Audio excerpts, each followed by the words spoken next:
반갑습니다 여러분. 레드필 코리아입니다. 그래서 이번 영상에서는 성공 포르노에 대해서 제가 어떻게 생각이 바뀌었는지 여러분과 공유를 하고 함께 이야기를 나눠보고요. 그리고 그 다음에는 이제 르상티망에 대한 저의 생각과 제가 어떻게 르상티망을 극복을 했는지 여러분과 함께 공유하는 시간을 가져보도록 하겠습니다. 일단 제일 먼저 성공 포르노라는 단어에 대해서 이야기를 해볼게요. 제가 성공 포르노라는 키워드를 주제로 이야기를 하는 이유는 저는 제가 스스로 생각하건대 대한민국의 최초로 성공 포르노라는 단어를 수입을 한 사람일 겁니다.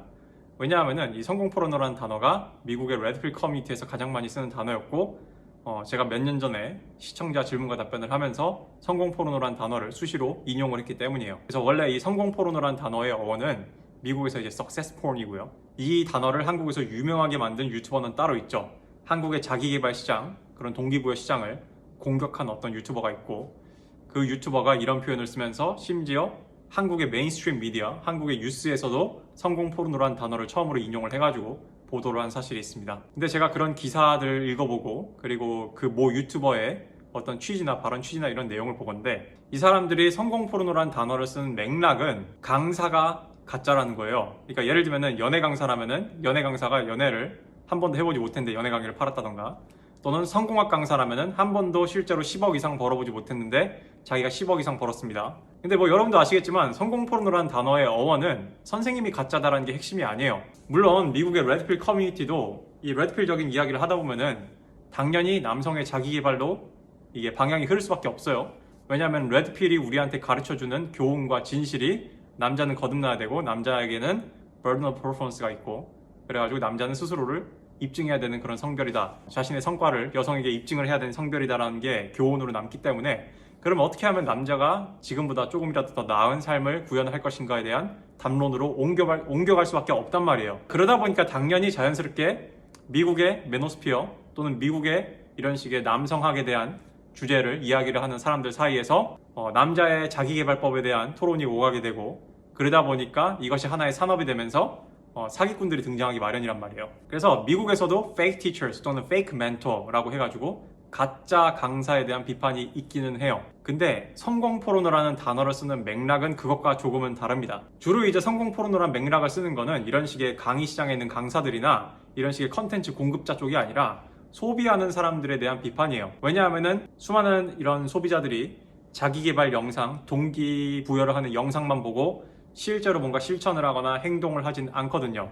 제가 과거에 이메일로 시청자 질문과 답변을 했을 때 이 얘기를 수도 없이 했는데, 제가 아무리 좋은 말씀 전달하러 왔습니다, 좋은 얘기를 하고 뭘 한다 한들 정작 본인이 뭔가 바뀌고자 하지 않으면 바뀌질 않아요. 시청자분을 좀 강하게 제가 좀 비판을 한 적이 있는데, 정신 차리라고 제가 뭐라고 얘기했냐면은, 이런 사람들의 문제는 뭐냐면은, 예를 들면 저한테 이메일을 보내고 나한테 이메일 상담을 받았다, 즉 내가 무슨 행동과 조치를 취했다 라는 식의 가짜 도파민을 공급받는 거예요.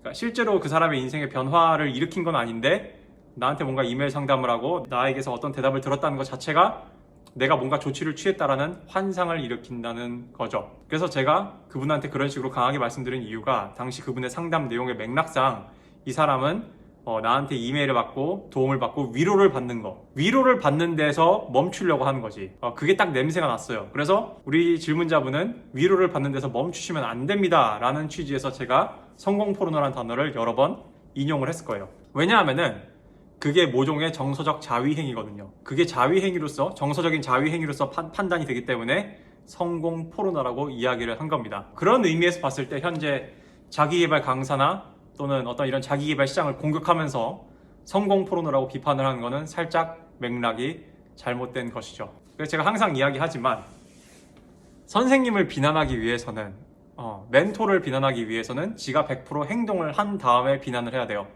그래서 저는 연기 훈련을 받던 연기 선생님한테, 또는 영어 선생님한테, 또는 토익 선생님한테 영어 교육을 받든 항상 선생님이 시키는 건 무조건 100% 다 했어요. 교수님들도 마찬가지고, 교수님이 해오라는 거 100% 다 하고, 때로는 그 이상도 해오고, 그런 다음에 내가 선생님한테 뭔가 따질 게 있고 요구할 게 있고 할 말이 있는 거거든. 그래서 첫 번째 요지는 한국 사회에서 지금 성공 포르노라는 단어가 굉장히 잘못 사용되고 있다. 사실은 그것은 공급자를 비판하는 어휘가 아니라 일부 소비자들의 부정적인 행태를 지적을 하기 위해서 만든 용어다. 그러면 제가 성공 포르노라는 단어에 대해서 어떤 생각의 변화가 일어났냐, 이제 이거를 말씀드려 볼게요. 제가 과거에 끌어당김의 법칙을 비판을 하거나 또는 여러 가지 성공학 강의, 어떤 성공파리라는 것들에 대해서 비판적인 생각을 갖고 있던 이유는 그것이 다수의 사람들을 구원하지 못했기 때문이에요. 근데 제가 1년의 사이버블링 사태를 겪으면서 별로 그렇게 바람직하지 않은 상태에 있는 사람들의 진정한 면모와 심지어 그 사람들이 제 채널에도 있었고 젊은 남성들 주로 그 사람들이 어떤 하는 행동, 말, 마인드, 악플, 주로 악플을 통해서 그 사람들의 어떤 정서를 제가 많이 연구를 했는데 지난 1년간 제가 내린 판단은 이거를 성공 포르노라고 욕을 한 게 의미가 없구나 라는 생각이 들었어요. 자기개발 시장, 동기부여 시장을 성공 포르노라고 비판을 하기에는 또는 끌어당김의 법칙이 가짜라고 그 사람들이 비판을 하기에는 그 사람들이 평소 가지고 있는 마인드셋, 행동, 사고방식 이런 것들이 비판을 할 자격이 없다고요. 예를 들면 끌어당김의 법칙을 비판을 한다 해봅시다. 근데 끌어당김의 법칙의 핵심이 뭐예요? 긍정적인 상상을 하고 내가 원하는 바를 상상하고 발전적인 생각을 그런 좋은 마인드를 갖고 있으면은 삶이 전반적으로 그런 방향으로 흘러갈 것이다. 쉽게 얘기하면 이제 긍정심리학이라고도 하죠. 제가 알기로는 긍정심리학이라는 분야가 있는 걸로 알고 있어요. 관련된 책들도 있고. 아무튼 그런 이야기인데 이 사람들은 마인드 자체가 삐뚤어졌고 마인드 자체가 부정적이고 르상티망이 있는데 어떻게 끌어당김의 법칙을 비판할 수가 있냐고요. 그러니까 끌어당김의 법칙이 하는 얘기는 네 안에 부정적인 내면이 있으면은 네 삶에 부정적인 일이 일어날 거야 라는 게 기본 골자인데 내면에 부정적인 거를 가진 사람이 하루에 몇 초 긍정적인 생각을 했다고 해서 인생이 바뀔 것 같으면은 지구 문명이 지금 이 상황이 아니겠죠. 모두가 정말 잠깐의 노력만으로 본인이 수십 년 동안 쌓아온 업보를 한 방에 청산을 하고 좋은 삶을 살아야 될 거 아니야. 그거는 오염물질이 흙탕물이 이만큼 있는데 삼다수 한 방울 떨어뜨렸다고 해서 이 물이 맑아질 거라고 생각하는 거랑 진비 없단 말이에요. 실제로 저도 끌어당김 법칙에 대한 책을 지금까지 10년 전부터 수백 권을 읽어봤고 그거를 여러 가지 실험도 해봤고 제 인생의 실험도 해봤고 그러면서 제 인생의 제 사고방식이 변하는 것도 겪어봤지만 이 내면의 정신세계라는 건 생각보다 진짜 복잡하더라고요. 그러니까 같은 내용의 책을 보더라도 긍정적인 사람과 부정적인 사람은 아주 다른 우주를 갖고 있어요, 머릿속에. 그래서 그런 차원에서 봤을 때 부정적인 우주를 갖고 있는 사람은 긍정적인 우주를 갖고 있는 사람의 정신세계를 이해를 못해요. 왜냐하면 본질적으로 구조 자체가 다르기 때문에, 다른 세상이기 때문에. 다른 우주예요, 다른 우주. 그래서 저는 어떤 생각을 하게 됐냐.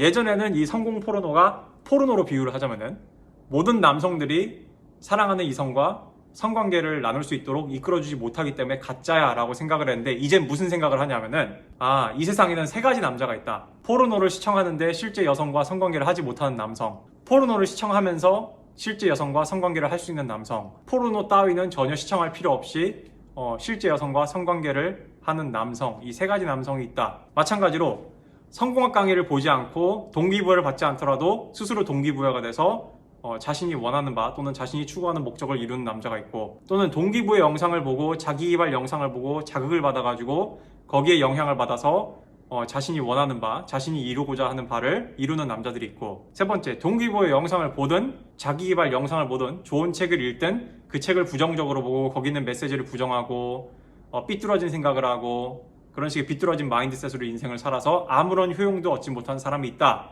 라는 걸 깨달았습니다. 그래서 저는 오늘부로 성공 파리 또는 성공 포르노를 부정적으로 생각하지 않기로 했습니다.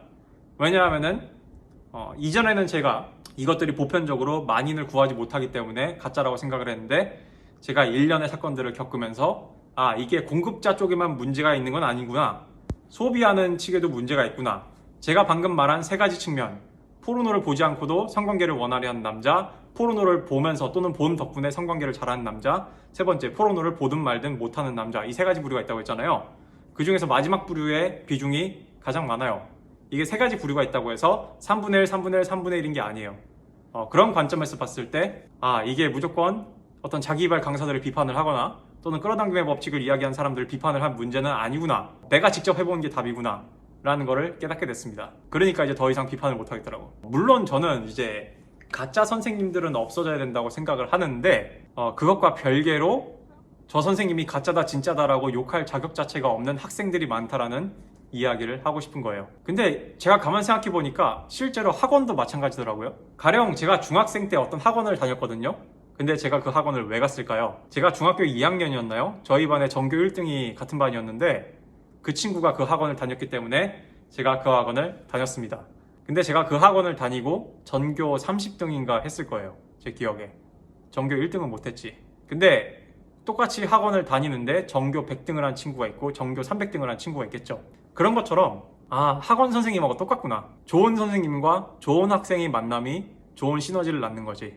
그리고 제가 항상 얘기하지만 현명한 학원, 뛰어난 학원은 학생들을 가려봤습니다. 왜냐하면 그 학생들이 자신들의 학원에 평판에 영향을 주기 때문에. 그런 의미에서 이미 수능 시험을 목표로 하는 사교육 시장이 이미 증명을 했어요. 아무리 뛰어난 1타 강사가 오더라도 9등급 학생을 1등급으로 만들어줄 수는 없어요.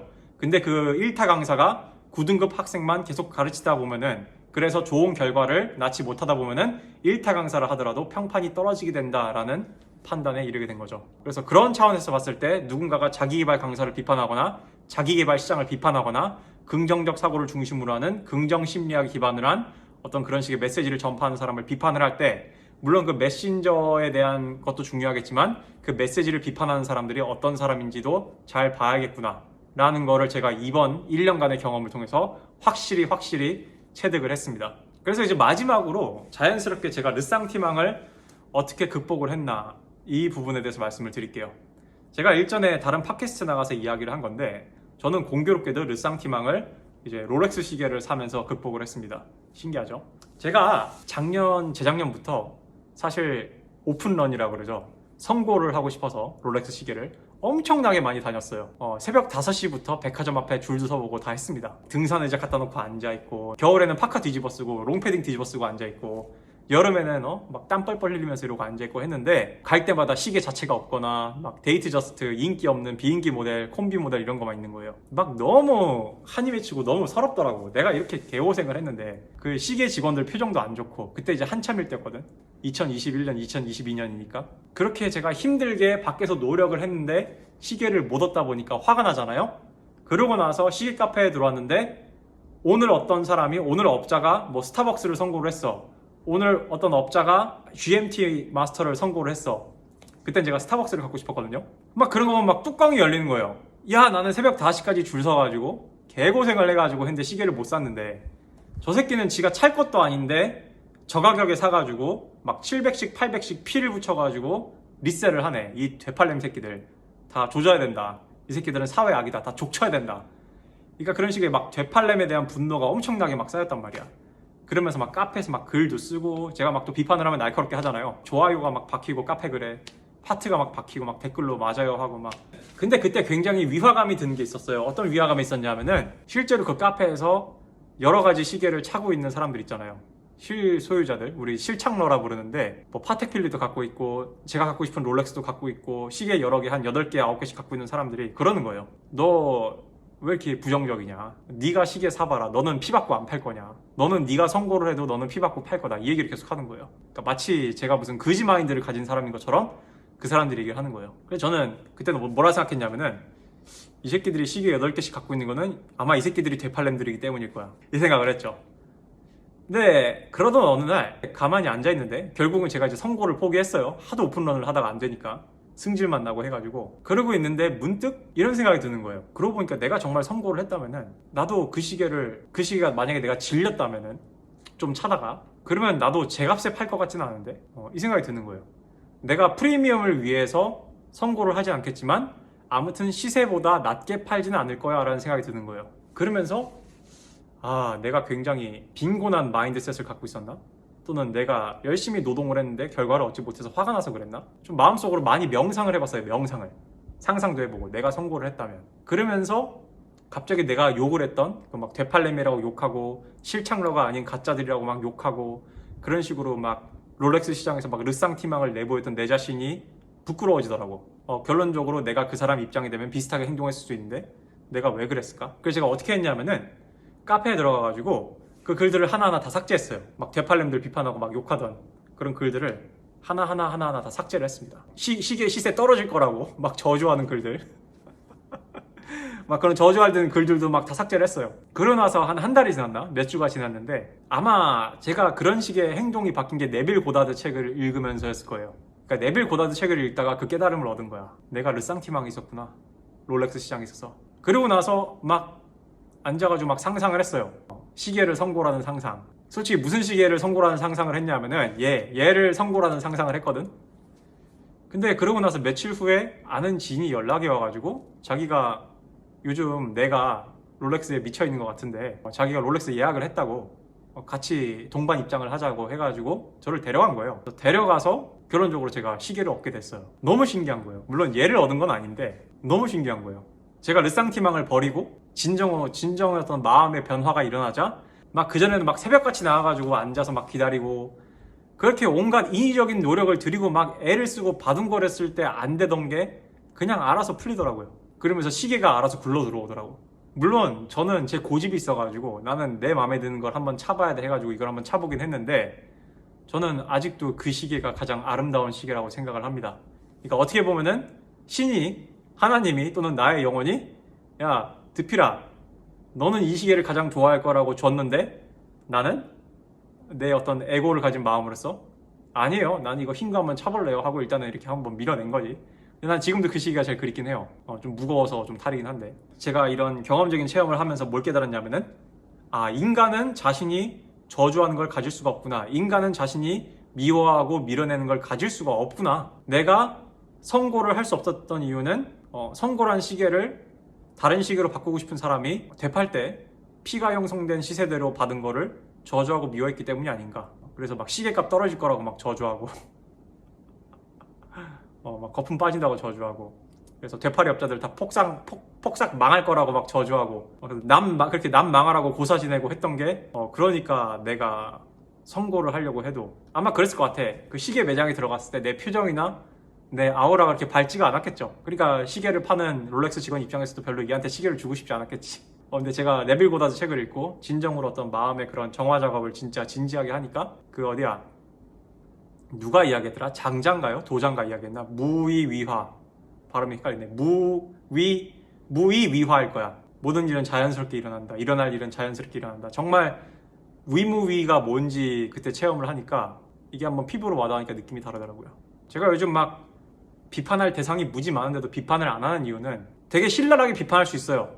저를 저격하는 레카들이나 이런 애들에 대해서 되게 신랄하게 비판할 수 있는데 결론적으로 누군가를 비판을 하면은 내가 비판받을 위치에 서게 되고 누군가를 비판을 하면은 내가 비슷한 사유로 비판을 받을 일이 터지는 것 같더라고요. 그래서 웬만하면은 내가 저 사람의 위치에 있거나 저 사람의 입장이었으면 어쩔지 모르겠다라는 생각으로 그냥 지나가요 요즘은. 물론 이런 건 있지. 팩트를 말했는데 팩트가 그 사람의 기분을 나쁘게 할 수는 있는데 근데 막 굳이 다른 사람을 막 핥히거나 해치기 위해서 비판하는 건 좀 지양을 해야겠다는 생각을 요즘 좀 많이 하게 되더라고요. 그래서 제가 어떻게 르상티망을 극복을 했나. 내가 저주하는 거는 가질 수가 없다. 내가 미워하는 사람은 될 수가 없다 라는 거를 깨달았기 때문이다. 부자를 미워하는 사람들은 부자가 될 수 없다고 생각하고 권력자를 미워하는 사람들은 권력을 가질 수가 없다고 생각하고 누군가가 스스로 잘 되길 원하는 사람이 다른 사람이 망하라고 고사를 지내면은 잘 되기 어렵다고 생각을 합니다. 왜냐하면은 행한 것은 돌아온다, 황금률 이런 걸 떠나가지고 제가 믿는 신념, 제가 믿는 신학하에서는 우리 모두에겐 신성이 있고 그리고 어떤 불교적인 관점에서 봤을 때 이런 말이 있잖아요. 너와 나 사이에는 경계가 없다. 근데 이게 그냥 좋은 말이 아니라 주체와 객체, 관찰하는 자와 관찰되어지는 대상에 대한 이론을 파고 들어가다 보면은 결론적으로 불교에서 얘기하는 나라는 거, 아라는 거는 결론적으로 관찰자거든요. 지각을 하는 자인데 지각을 하는 자를 지각을 하는 순간 지각을 당하는 객체가 돼버려요. 그렇기 때문에 순수한 나라는 거는 지각할 수가 없어요. 반대로 얘기하면은 그러면은 순수한 나를 어떻게 지각하는가라는 걸 봤을 때 사실 순수한 나는 내가 지각을 하는 대상에 깃들어 있다는 거예요. 좀 말이 좀 형이상학적인데 갑자기 형이상학적인 얘기를 하네요. 아무튼 이건 다음에 얘기해요. 그러면은 그 지각하는 대상이 곧 순수한 나라는 얘기죠. 그런 관점에서 봤을 때 깊은 철학적인 관점에서 분리된 것은 없다라고 봤을 때 결론적으로 타인에 대한 저주는 나에 대한 저주다 이런 생각이 들더라고. 그래서 저는 지난 1년간 악플을 많이 받아봤지만 그 악플들을 보면서 하나같이 드는 생각은 이 사람들은 지금 자기 자신에 대해서 기도를 하고 있구나. 이 사람들은 스스로 기도를 하고 있구나. 나한테 악플을 다는 것 같지만 사실 이 사람들은 신께 또는 하나님에게 또는 부처님에게 이 우주에 자기 자신을 주어로 해서 기도를 하고 있구나. 어쩌다 좀 긴 얘기가 왔네. 그렇습니다. 그래서 저는 이제 생각보다 밝아요. 그죠? 해가 떠 있지만 이제 좀 있으면 이제 저녁 식사 시간이어가지고 배가 고파 죽겠으므로 저는 이제 저녁 식사를 하러 가보겠고요. 제가 오늘 성공 포르노와 이런 거에 대해서 얘기를 한 이유는 제 멤버십 회원분들, 우리 트라이브가 거창한 성공이 아니더라도 여러분이 추구하는 바, 여러분이 추구하는 길, 여러분이 추구하는 라이프 스타일, 여러분이 추구하는 지향점을 쫓는 그런 남자들의 모임이었으면 좋겠어요. 그래서 저는 우리 트라이브가 성공 포르노를 보지 않아도 성관계를 할 수 있는 남자, 성공 포르노를 또 보면서 성공하는 남자가 됐으면 좋겠다는 취지에서 오늘 같은 얘기를 했고요. 그래서 여러분도 만에 하나 과거 르쌍티망을 가졌던 저의 모습에 뭔가 동질감을 느껴서 저희 이런 멤버십 회원이 되어주시고 저를 후원하신 분들도 계실 거 아니에요. 그런 차원에서 또 책임감을 갖고 이렇게 방송을 찍어보기도 했습니다. 그래서 여러분도 한번 제 방송을 보시고 내가 르쌍티망을 가지고 있던 부분이 무엇인가, 가만히 앉아가지고 종이 펼쳐가지고 사실은 내가 무언가를 저주하고 무언가를 미워하고 어떤 사람을 미워하고 저주했는데 사실은 그 사람이 가지고 있던 게 부러웠던 것은 아닐까? 또는 어떤 것을 내면 깊은 곳에서는 갖고 싶었는데 그게 뭐 도덕적이든 종교적이든 또는 어떤 개인적인 트라우마든 어떤 요인에 의해서 가지기 싫다고 부정했던 것은 아닐까? 사실 나는 그걸 갖고 싶었던 것이 아닐까? 라는 것을 한번 노트에 정리해보는 시간을 가졌으면 좋겠습니다. 이상입니다.